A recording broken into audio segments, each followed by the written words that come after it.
Hello, Libra risings. Welcome to our monthly zodiac reading for the month of October 2025. We are officially in Libra season. Yay! And so it is time to celebrate you guys. It is time to celebrate all things aesthetic and all things peaceful and harmonious. And even though we're not always like that, we're mostly like that. So this month, we're going to pull an overall energy theme for the month. We will pull tarot for each week. We will go over those tarot messages as well as those astrological transits occurring during those weeks. And then we will clarify with more tarot. And then we will also wrap it up with some additional oracle guidance. So let's see what Libra risings need to know for the month of October. What do Libra risings need to know for the month of October?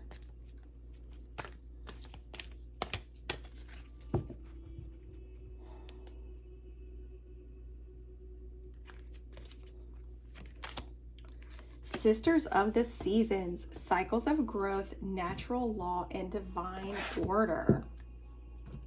Okay, so card number 17. Ally. When the sisters of the seasons meet you on your path, they remind you that everything has a natural rhythm that obeys a higher law. Just as the seasons magically pass, be reminded that the nature of birth, growth, harvest, and decay cannot be altered. So if you keep on your path with determination and discernment, allowing for the natural course of events to unfold, success is assured. Divine appropriate timing is guiding your desires into perfect manifest form. This is a very good period to start new things as you've moved out of winter into the beginning of spring. Continue with patience and be aware of the rhythms of your opportunities. There will be periods when things slow down and begin anew, move into fruition, and then slow down again in a never-ending natural flow. Be mindful of which sister greets you, for she points you directly at the next. Every moment counts now. So yes, even though we've stepped into Libra season, technically this is the beginning of fall.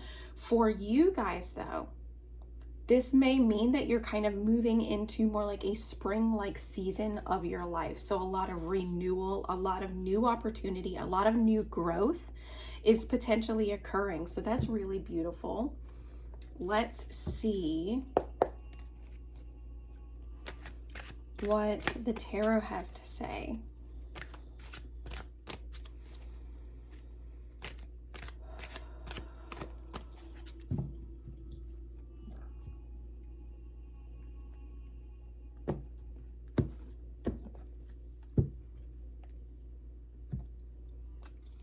Here in this first week, very nice. The King of Pentacles. The King of Pentacles is someone he's Taurus energy, so he's very Venusian.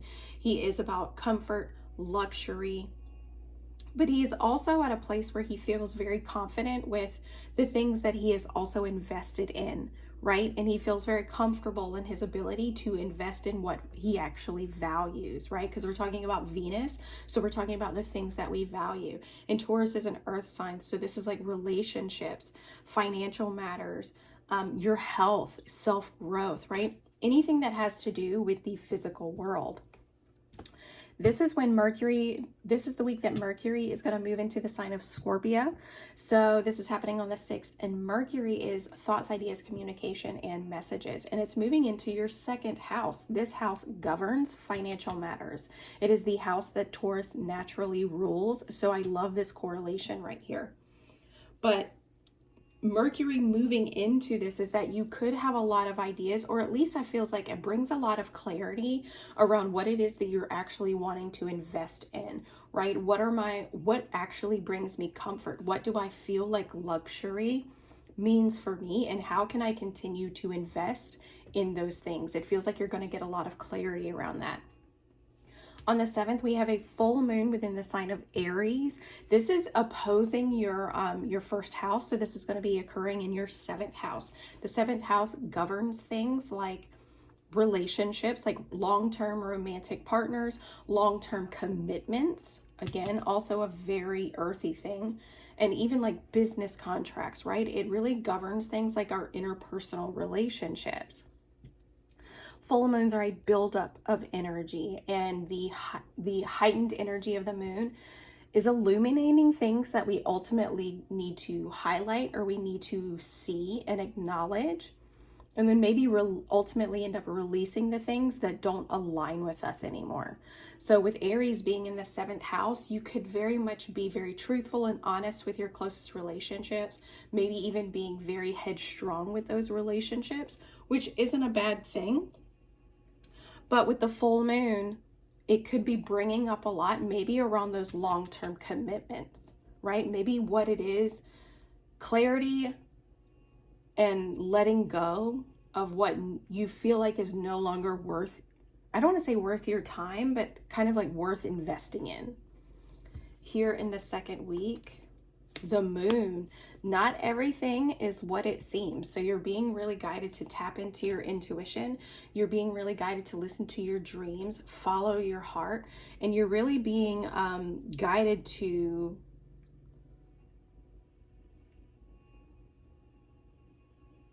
it feels like maybe focus on shadow work here in this 2nd week, like a lot of reflection. This is the week that Venus is moving into your 1st house. So a big focus maybe around self-love, like valuing yourself above all else. But like I said, the moon itself is about something is not quite what it seems. There's a hint of illusion or a hint of fantasy around it. And with this lobster kind of coming up from the waters, it represents thoughts, intuition, dreams, trying to emerge from the subconscious. So this is a good time to really tap into that intuition. This is also the week that Pluto is going to be going direct within the sign of Aquarius. So I think a lot of us are going to have a lot of truths revealed to us. Okay. But I do feel like for the most part, with Pluto going direct here in this 2nd week, Venus moving into your 1st house, this is a really good time for you to focus on things like self-care and really what it is that you value about yourself.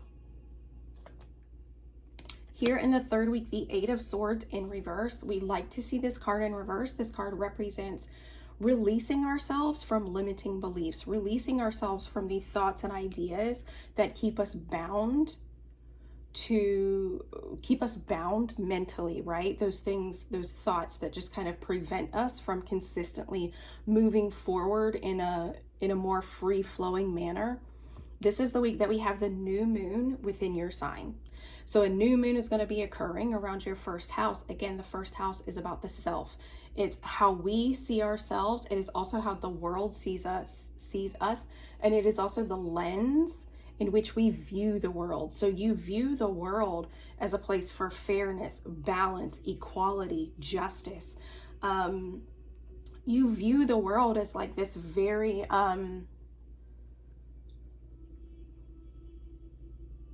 it's very easy for you to see both sides of the coin. It's very easy for you to look at the world in that manner, to see the duality of the world around you. But at the same time, that can evolve or de-evolve into things like people-pleasing tendencies, not wanting to rock the boat because we want everyone to be happy, right? So this new moon within the sign of Libra, your 1st house, is going to provide an opportunity to free yourself from any limiting beliefs that are coming up, to really free yourself from the things that have kept you bound and trapped in your own mental prison. Okay, this is also when we will exit Libra season, unfortunately, and move right into Scorpio season. And then here in the last week, Mercury is moving into the sign of Sagittarius on the 29th. The 21st is when we will experience the new moon in Libra, but Mercury moving into Sagittarius is happening on the 29th. So again, Mercury, the planet of thoughts, ideas, communication, is moving into your 3rd house. And the 3rd house is our house of thinking and communication. So ideally, this is going to bring up an easier flow for you to communicate, but Sagittarius can be very dogmatic, even sometimes self-righteous when it comes to certain belief systems, when it comes to the things that they believe in. And so you could feel very, very vocal. So just be mindful about that, right? Sagittarius is fire sign energy. It's quick to say what it thinks. So with Mercury there, it could bring on that flow a little easier. Just be mindful about the things that you're saying. But it could bring a lot of clarity. There could be, I feels like a need for patience, right? Because the Seven of Pentacles, when it's in reverse, can represent a need for patience or feeling like you're wasting your time. And I don't necessarily, that theme does not seem to fit well with Mercury and Sagittarius in the third house. It feels more like just a need for patience. Mercury is very quick. And again, it's sitting in Sagittarius, which is a fire sign. So it's a quick moving energy, right? So this feels like here, the Seven of Pentacles in reverse is advising that like there's a need for patience here. You've planted seeds, you've been watering them, you've been tending to this garden. Just be patient, because what's meant to bloom will bloom. Again, a theme of divine timing here and divine order. Okay, let's see. Let's see what clarifying messages we can receive.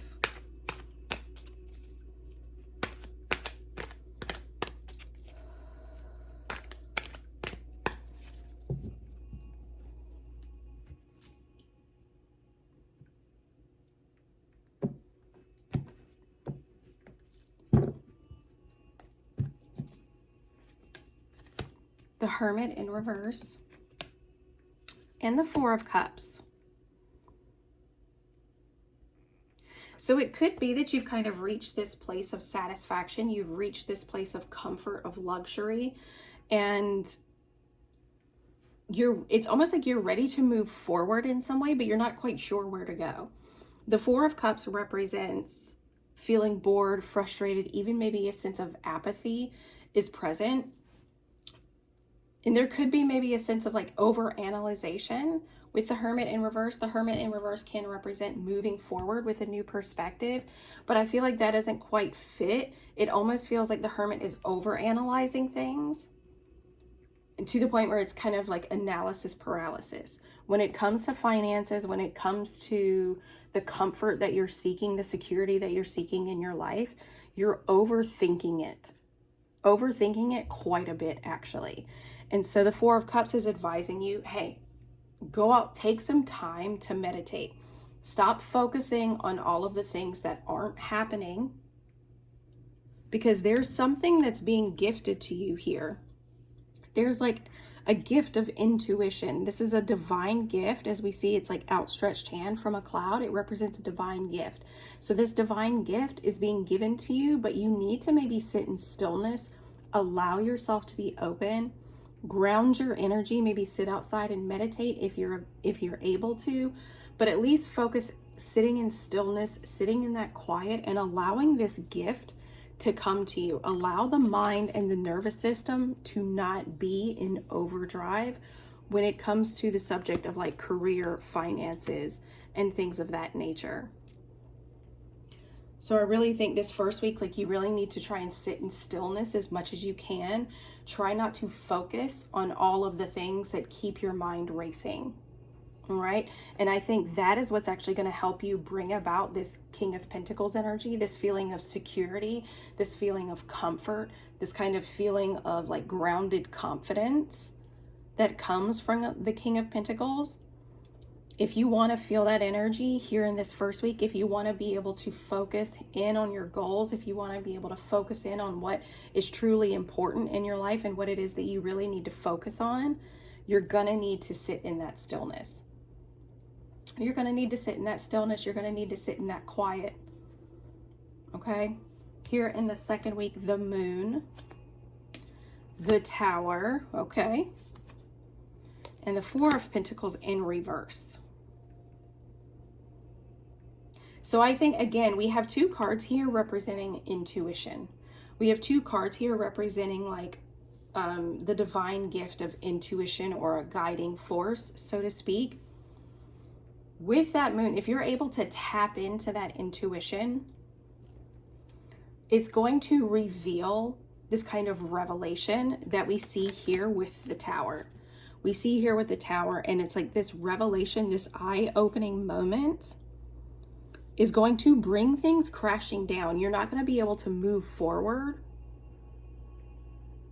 with this new sense of awareness, right? And it's going to allow you to open up and to let go of the things that you've been holding on to. Again, with Venus moving into Libra, this is very much about you. This is very much about self-care and self-love and valuing yourself enough to maybe go after what it is that you're wanting.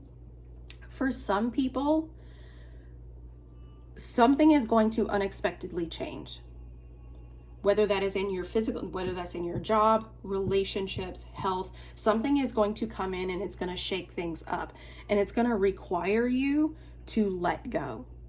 You're not going to be able to have control over this situation. And that is why the moon is here. Trust that what happens here in this week is part of your divinely guided path. Again, we have a lot of themes around divine timing.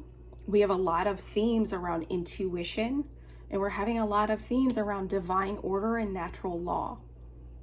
If you want a new beginning in some area of your life, you're not going to be able to hold on to certain things.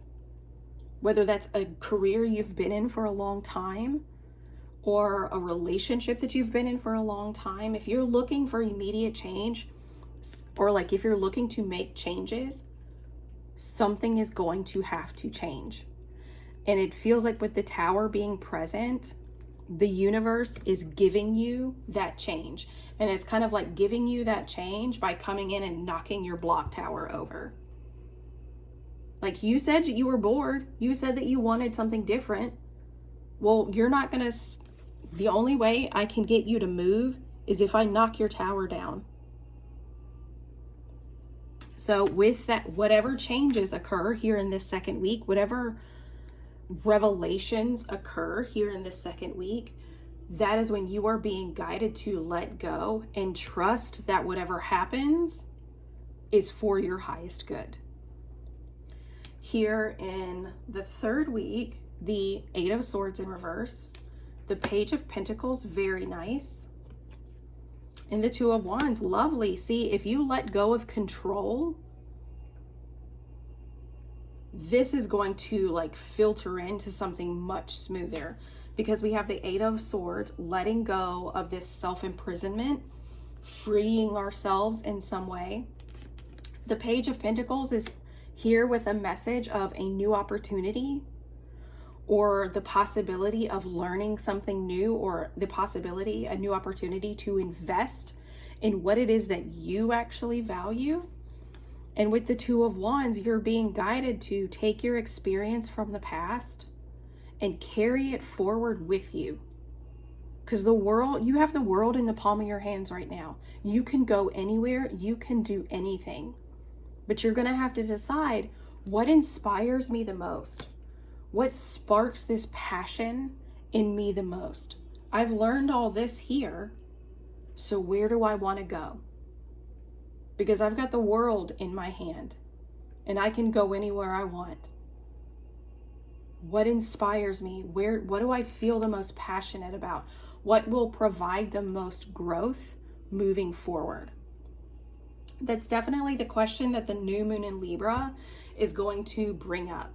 Whatever happens here in the second week is definitely going to shake things up enough to where when the new moon comes around, you're going to be able to plant seeds for where it is that you really want to go without carrying the baggage of the past. Here in this fourth week, patience. The High Priestess, again, more intuition, listening to that intuitive guidance, recognizing that the answers that you're looking for are going to be revealed to you when the time comes, when you're ready to receive them. And the Empress, heck yes. How beautiful. Just be patient. Listen to your intuition, trust your intuition, and trust this new cycle of growth that you're in, because it looks like it is going to be extremely prosperous for you. Extremely prosperous for you. And it's going to allow you to really birth this new cycle. You didn't waste your time. Everything that you've been through, everything that you've worked for so far wasn't a waste of time. It's given you the experience and the foundations that you're going to need in order to move forward. This is a brand new cycle of growth that you're in right now. And you are really being guided by the divine to trust whatever happens this month. Don't second guess it, just go with it. Don't try to control it. Let it be what it's going to be.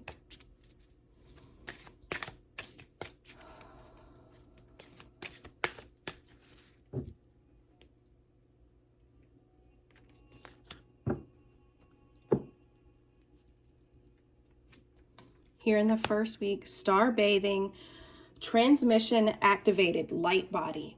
This feels like a good time that if you want to feel very secure, if you want to receive that guidance on how to create that stability in your life, I think the best thing for you to do is going to be like channeling that through meditation. Really focus on clearing your energy field as best you can, whether that is through Reiki, sound healing, however it works for you, meditation, journaling, however it works for you, clear your energy field so that way you're not overthinking the things like, again, relationships. I feel like this has a lot to do maybe with your, again, it's long-term commitments.